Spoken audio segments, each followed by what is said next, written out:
Welcome to Personal Injury Claims Explained by Foyle Legal, your trusted source for personal injury claims in Western Australia. Each week, we simplify complex legal issues, from motor vehicle accidents to workplace injuries, so you can confidently navigate your rights and secure the compensation you deserve. All right, so car accidents. Oh, yeah. We'll see them. Right. Happens all the time. Maybe been in a fender bender or two ourselves, someone misjudges a parking space, that kind of thing. You'd think figuring out who's at fault is, like, pretty straightforward. See, that's where things get a little interesting. Because you're right, we kind of view these fender benders as simple mishaps, but there's actually layers of complexity beneath the surface that most people don't realize. Exactly, and that's what we're diving into today, this article from Foyle Legal, who is at fault in an accident. They focus on Western Australia, which has a whole other layer.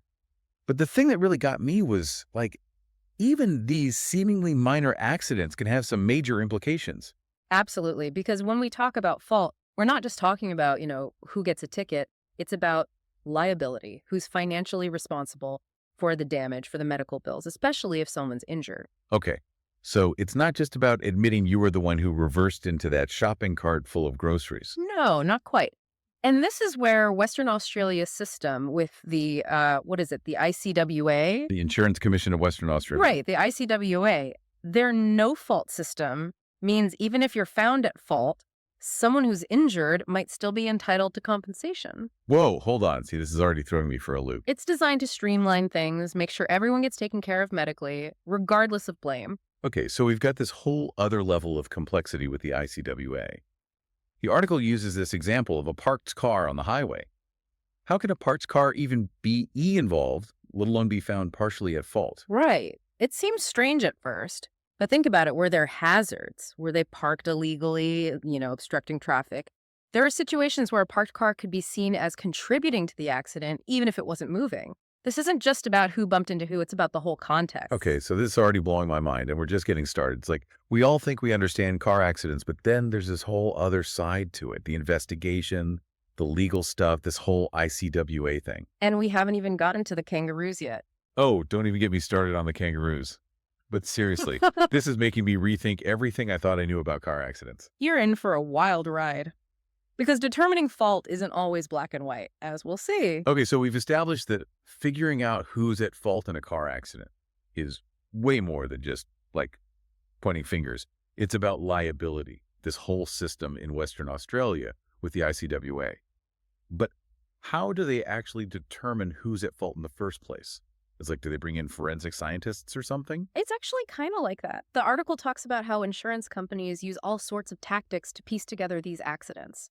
Witness statements are obviously key, but they also look at photographs, the position of the cars after the crash, even, get this, the damage patterns on the vehicles themselves. Hold on, are you saying the damage can tell you how the accident happens? That's wild. Absolutely. It's like a fingerprint, right? Different types of collisions leave different signs, different clues. And this is where that expert evidence the article mentions comes into play. Okay, gotta admit, you've got my attention now. Expert evidence. You're gonna have to break that down for me. So say there's some disagreement about what happened, how the crash went down. They might bring in a specialist, someone like an accident reconstruction expert. Is it like a car whisperer? Basically, they analyze everything, the skid marks, the damage, even things like the weather conditions that day, and they give their professional opinion on what happened. I'm starting to think I need to brush up on my physics. It's more about understanding the mechanics of, impacts and how those forces translate into damage. But yeah, you got the right idea. It's about using evidence, analysis, to figure out what really went down. Which, of course, brings me back to our favorite furry friend, the kangaroo. The article mentioned an example of a kangaroo, doing what kangaroos do, jumping out in front of a car. How on earth do you assign fault in that situation? It's not like the kangaroo is going to testify in court. You've hit the nail on the head. In those cases, it gets really tricky to hold the driver responsible. I mean, you can't control the actions of a wild animal, right? Yeah. That's where this whole idea of fault gets a bit murky. It's not always about someone being negligent. Sometimes it's just an unfortunate situation, Yeah, that makes sense. It's not always about blame, but about understanding how things played out.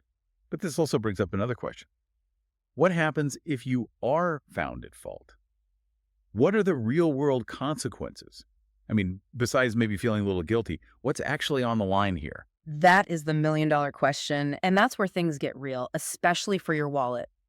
Remember that word liability we keep coming back to? Oh, I have a feeling you're about to tell me. This is where it really hits home. The article lays out some possibilities. None of them are what you'd call fun.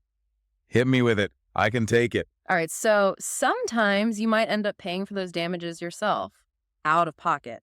Ouch. Yeah, and those repair bills can add up fast, especially with more serious accidents. Not to mention any medical expenses if, someone's hurt. Yeah, that's going to leave a mark on the bank account. For sure, and that's usually where insurance comes in. Right, that's what it's for, isn't it? To cover you in these situations. Well, in theory, yes. But as the article points out, not all insurance policies are created equal. Different levels of coverage, deductibles, excesses, it's a lot to keep track of. You could still end up paying a pretty penny out of pocket, even if you are insured. That's the thing with insurance, right? The fine print giveth and the fine print taketh away. Yeah. But you mentioned something earlier about Western Australia and their system, the ICWA. How does that all work when it comes to, who foots the bill? This is where Western Australia's no-fault system gets really interesting. Remember, we talked about how even if you're found at fault, the injured person might still get compensated through the ICWA? Yeah, that kind of blew my mind, to be honest. So even if I make a mistake, the other person could still get money from the ICWA. That's the idea. It's all about making sure anyone injured in an accident in Western Australia has access to some compensation for medical bills and such. It cuts through the red tape and helps people get the help they need faster. I can see how that would be a good thing, especially when you're dealing with an accident, which is already stressful enough. But there have got to be some exceptions to this no-fault rule. You're sharp. The article mentions one big one: drunk driving. If you're over the limit, well, the ICWA isn't going to be too happy with you. You made a dangerous choice, and you're going to face the consequences. Yeah, that makes sense. It's kind of like you break it, you buy it, except in this case, it's you drink and drive, you're on your own. Exactly. There are lines you just don't cross. Wow, this has been eye-opening. We started with car accidents, which seems so straightforward, but it turns out there's a whole lot more to it than meets the eye. I feel like I've learned a ton, and I'm definitely going to look at those fender benders a bit differently from now on. That's the beauty of digging a little deeper, right? Challenges what you think you know and makes you really think things through. For sure. And to everyone listening, next time you see a car accident, even a little one, remember, there's usually more to the story than you might think. Be careful out there, stay informed, and maybe don't be so quick to judge who's at fault. Couldn't have said it better myself. And on that note, until next time, drive safe and stay curious.